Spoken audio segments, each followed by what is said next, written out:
بھائی اگلا سوال ہے، بعض ملحدین کی جانب سے یہ دعویٰ کیا جاتا ہے کہ قرآن حکیم انتہائی کنفیوزڈ کتاب ہے، نعوذ باللہ من ذالک، اور عموماً ان کی جانب سے یہ اعتراض کیا جاتا ہے کہ شیطان کو تو سجدے کا حکم ہی نہ تھا، حکم تو صرف فرشتوں کو تھا، اور اگر شیطان بھی فرشتوں میں داخل ہے تو فرشتے تو ویسے ہی اللہ کے حکم کی نافرمانی نہیں کرتے، تو پھر شیطان کیسے بغاوت کر سکتا ہے؟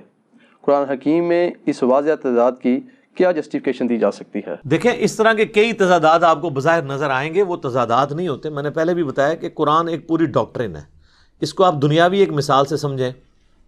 اگر میں آپ سے کہوں کہ ڈاک خانے میں صبح 9 سے شام 5 بجے تک بل جمع ہوتے ہیں، اور آپ سنڈے والے دن پہنچ جاتے ہیں اور وہاں پہ ڈاک خانہ بند ہوتا ہے، تو آپ یہ کہیں گے کہ آپ کی جو سٹیٹمنٹ تھی وہ غلط نکل آئی، پریکٹیکلی کنٹراڈکٹ کر گئی ڈاک خانے کی ٹائمنگ سے؟ نہیں، میں آپ سے کہوں گا کہ بھائی آپ سنڈے کو گئے ہیں، یہ انڈرسٹوڈ تھا کہ میں سنڈے کی بات نہیں کر رہا تھا، میں ورکنگ ڈیز کی بات کر رہا تھا۔ ایسا ہی ہوتا ہے نا۔ اس طرح قرآن میں بھی جب کوئی بات کی جاتی ہے تو وہ ہر جگہ اس کے سارے رولز کلیئر نہیں کیے جاتے، لیکن وہ کتاب میں موجود ہوتے ہیں۔ جیسے کہ عام لوگوں کو یہ رول پتہ ہے کہ سنڈے کی چھٹی ہوتی ہے، تو اب یہ اگر میں اپنی ورڈنگ میں بتاتا بھی نا، تب بھی آپ نے اسے انڈرسٹوڈ کرنا تھا، یہی تھا نا۔ تو قرآن میں بھی اللہ تعالیٰ نے مختلف جگہ پہ مختلف رولز بتائے ہوئے ہیں۔ یہ بات درست ہے کہ قرآن پاک میں قصہ آدم اور ابلیس کم از کم 7 دفعہ تو آیا ہے ڈیٹیل کے ساتھ۔ سورۃ البقرہ میں، سورۃ الاعراف کے اندر، سورۃ الحجر میں، سورہ صاد میں، سورہ بنی اسرائیل کے اندر، سورۃ الکہف کے اندر، سورہ طٰہٰ کے اندر۔ ان میں سے 6 جگہ پہ یہی ہے کہ اللہ تعالیٰ نے حکم دیا فرشتوں کو تو سب کے سب سجدے میں گر پڑے سوائے ابلیس کے۔ اس نے تکبر کیا اور گمراہوں میں شامل ہو گیا، کافروں میں شامل ہو گیا۔ لیکن ایک جگہ ساتھ آیا ہے، کان من الجن ففسق عن امر ربہ، وہ ہے سورۃ الکہف کی آیت نمبر 50۔ وہ جن تھا، اس لیے اس نے اپنے رب کی نافرمانی کی۔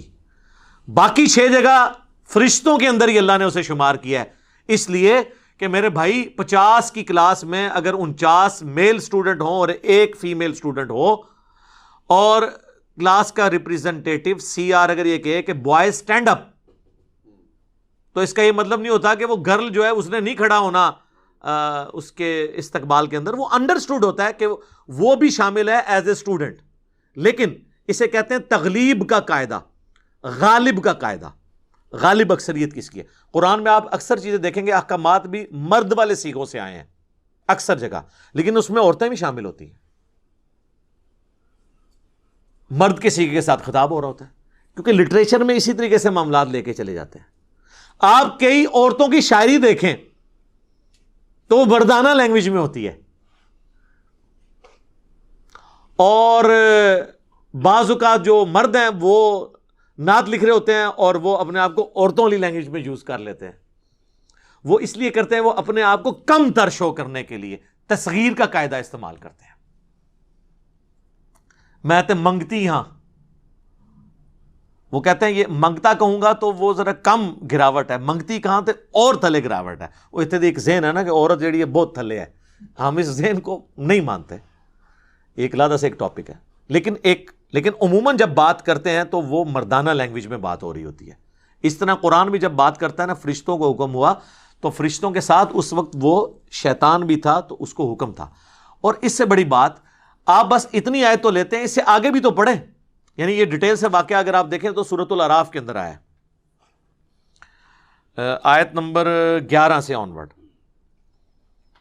وَلَقَدْ خَلَقْنَاكُمْ ثُمَّ صَوَّرْنَاكُمْ ثُمَّ قُلْنَا لِلْمَلَائِكَةِ اسْجُدُوا لِآدَمَ، یعنی ہم نے تمہیں پیدا کیا، اس کے بعد تمہاری تصویر کشی کی، اس کے بعد ہم نے حکم دیا فرشتوں کو کہ آدم کو سجدہ کرو، فَسَجَدُوا، تو وہ سب کے سب سجدے میں گر پڑے، الا ابلیس، سوائے ابلیس کے۔ ابلیس کہتے ہیں حسد کرنے والا، جیلسی کرنے والا۔ لم یکم من الساجدین، وہ سجدہ والوں میں شامل نہ ہوا۔ اب یہاں آپ دوسرا مطلب بھی لے سکتے تھے کہ اسے حکم نہیں ہے، تو آگے دیکھیں نا آگے کیا الفاظ ہیں۔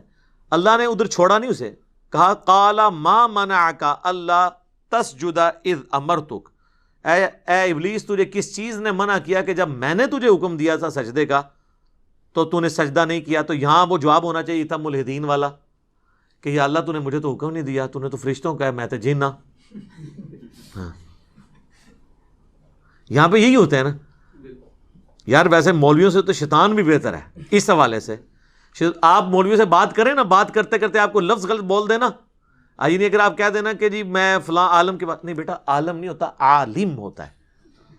حالانکہ وہ بیچارہ اس لیے وہ عالم ہی بول رہا ہوتا ہے، وہ عالم کہہ دیتا کوئی فرق نہیں پڑتا۔ یہاں دیکھیں شیطان نے یہ حرکت نہیں کی ہے، جب اللہ نے کہا تجھے کس چیز نے منع کیا تو مولوی ہوتا تو کہتا ہے یا اللہ تو نے تو فرشتوں کو حکم دیا، میں تو جینا۔